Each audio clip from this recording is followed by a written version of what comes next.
Shalom Bapak Ibu Saudara yang dikasihi Tuhan. Berbahagia pada hari ini kita bertemu kembali dalam keadaan yang sehat, sukacita dan sejahtera. Seperti biasa kita akan mengawali minggu kita pada saat ini dengan sebuah firman Tuhan. Namun sebelumnya kita akan berdoa. Bapa yang kami sembah di dalam nama Tuhan Yesus, kami bersyukur Tuhan karena Tuhan memberkati kami dan memberi kesempatan kepada kami untuk merenungkan sedikit dari firman Tuhan. Kiranya Tuhan memberkati sehingga apa yang kami dapatkan hari ini boleh menjadi bekal bagi kehidupan kami, pekerjaan kami dalam seminggu ke depan. Terima kasih Tuhan. Kiranya apa yang keluar dari mulut hamba-Mu semuanya sesuai dengan kehendak Tuhan. Dalam nama Tuhan Yesus. Amin. Bapak Ibu yang dikasihi Tuhan, tema kita pada kali ini adalah sebuah kesempatan. Dan ayat akan kita ambil dari Yoel 2 ayat yang ke-12 sampai ke-13. Demikian firman Tuhan. Tetapi sekarang juga, demikianlah firman Tuhan, berbaliklah kepadaku dengan segenap hatimu, dengan berpuasa, dengan menangis, dan dengan mengaduh. Koyakkanlah hatimu dan jangan pakaianmu. Berbaliklah kepada Tuhan Allahmu, sebab Ia pengasih dan penyayang, panjang sabar, dan berlimpah kasih setia, dan Ia menyesal karena hukumannya. Demikian sabda Tuhan. Bapak Ibu yang terkasih, dalam ayat bacaan kita hari ini Nabi Yoel menyerukan untuk putar balik bagi bangsa Israel dari jalan hidup yang lama kembali kepada jalan Tuhan. Sebab Nabi Yoel melihat apabila itu tidak dilakukan, maka akan terjadi bencana yang sangat hebat yang akan diterima oleh bangsa Israel. Itu dinyatakan dalam Yoel 1. Akan ada kawanan belalang yang jumlahnya sangat banyak yang akan memakan semua tumbuh-tumbuhan di Israel. Sehingga akan menjadikan suatu bencana kelaparan yang hebat karena baik bangsa Israel maupun ternak-ternak mereka tidak akan bisa mendapatkan makan dan akan mematikan. Dan itu belum cukup. Akan ada musim kemarau yang amat panjang yang akan membuat tanah Israel menjadi kering, menjadi tandus sehingga tumbuh-tumbuhan tidak bisa hidup. Dan itu menyebabkan bencana kelaparan bagi bangsa Israel maupun seluruh ternak mereka. Jadi bencana yang bertubi-tubi akan datang pada bangsa Israel. Dan ini menandakan penghakiman Tuhan atas bangsa Israel. Nabi Yoel mengajak bangsa Israel untuk melakukan pertobatan, yaitu berbalik kepada Allah, berjalan kembali mendekati kepada Allah. Dan tentang pertobatan tersebut, Nabi Yoel mengatakan ada dua hal. Yang pertama, bertobat membutuhkan suatu bukti. Tidak hanya sekedar janji manis saja. Dalam ayat 12 dikatakan pertobatan harus dibuktikan dengan tiga hal. Yang pertama, berpuasa. Yang kedua adalah menangis, dan yang ketiga adalah mengaduh. Yang pertama, berpuasa. Puasa berasal dari kata sum yang artinya berhenti. Menurut pengertian tersebut, berpuasa dijalankan dengan berhenti makan dan minum sebagai wujud atau bentuk dari mematikan keinginan pribadi, keinginan daging, dan lebih tunduk kepada keinginan Allah. Seperti juga dilakukan oleh Raja Ahab ketika dia menyesali dosa-dosanya. Demikian juga Raja Daud berpuasa ketika dia bertobat tentang dosanya berselingkuh dengan Batsheba. Setelah berpuasa adalah menangis. Seperti pada zaman Nabi Samuel, bangsa Israel telah berdosa dengan menyembah berhala Baal.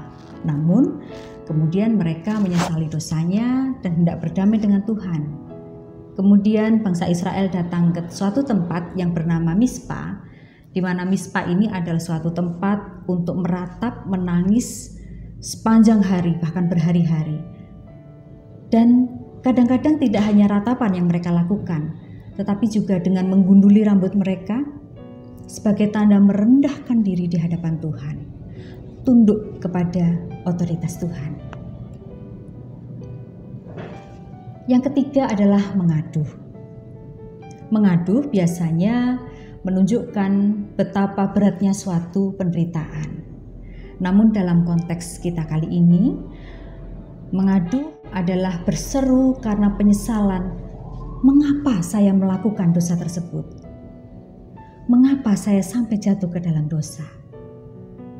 Jadi Bapak, Ibu, dan Saudara yang terkasih, pada prinsipnya pertobatan adalah mengalahkan diri pribadi untuk lebih memenangkan Allah. Dan yang kedua,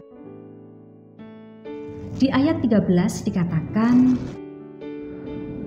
koyakkanlah hatimu dan bukan pakaianmu. Perintah ini menggambarkan bahwa Allah menghendaki pertobatan yang sungguh-sungguh, yang dari hati. Kalau dalam bahasa Jawa mungkin kita sering mendengar oralamis, tidak hanya di bibir saja, tidak pura-pura. Karena ada juga pertobatan yang mungkin hanya formalitas. Kalau dalam Alkitab kita lihat contohnya, misalnya pertobatan Fir'aun. Ketika suatu tulah datang kepada bangsa Mesir, maka Fir'aun akan mengundang Musa dan berkata, tolong, saya menyesal, saya bertobat, silahkan bangsa Israel keluar dari Mesir. Tapi tolong berdoalah Musa sehingga tulah ini tidak jatuh kepada kami. Tapi apa yang terjadi? Ketika tulah itu sudah berlalu, maka Fir'aun tetap mengejar bangsa Israel, tetap memburu bangsa Israel dan hendak mengembalikan mereka ke Mesir sebagai budak. Demikian juga yang dilakukan oleh Raja Saul. Saat mengejar Daud, beberapa kali sebetulnya Allah menyerahkan Saul kepada Daud, menyerahkan nyawanya untuk bisa dibunuh oleh Daud. Tetapi Daud tetap membiarkan Saul hidup. Dan itu membuat Saul cukup terharu, sehingga dia berjanji bertobat tidak akan mengejar Daud lagi. Tetapi beberapa waktu kemudian Saul tetap kemudian mengejar Daud, hendak membunuhnya. Dan akibat dari pertobatan yang pura-pura itu, Saul dan anaknya, ketiga anaknya, terbunuh di atas Gunung Gilboa pada hari yang sama. Tragis memang. Itu adalah wujud dari Allah tidak menyukai pertobatan yang pura-pura. Bapak Ibu yang terkasih, pertobatan yang dilakukan bangsa Israel ternyata mampu melunakkan Allah, sehingga ia membatalkan rancangan hukumannya.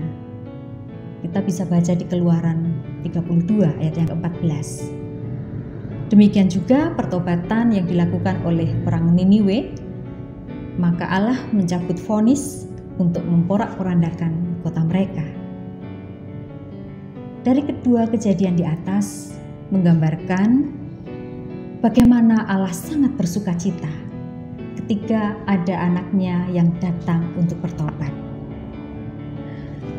Allah akan mengulurkan tangannya, menyambut dengan penuh kasih, seperti halnya seorang ayah yang menyambut anak yang hilang. Sang ayah akan berlari mendapatkan anaknya, memeluknya, menciumnya sebagai tanda dan lambang kasih atas pengampunannya. Sang ayah kemudian memakaikan jubah yang baru mengganti jubah yang lama sebagai perwujudan bahwa sang ayah ingin menggantikan kehidupan yang lama dari anaknya menjadi kehidupan yang baru. Dan juga bahkan tidak cukup dari itu, sang ayah memakaikan cincin kepada anaknya sebagai perlambang bahwa sang ayah memberikan kesempatan kedua kepada anaknya untuk memperbaiki hidupnya. Bapak Ibu yang terkasih, sebuah pertobatan yang sungguh-sungguh akan melunakkan hati Tuhan. Sehingga kiranya firman Tuhan pagi ini menjadi perenungan bagi kita semua. Sekaranglah waktunya bagi kita untuk putar balik, kembali kepada Allah, dan mendapatkan kesempatan yang kedua. Amin. Mari kita berdoa.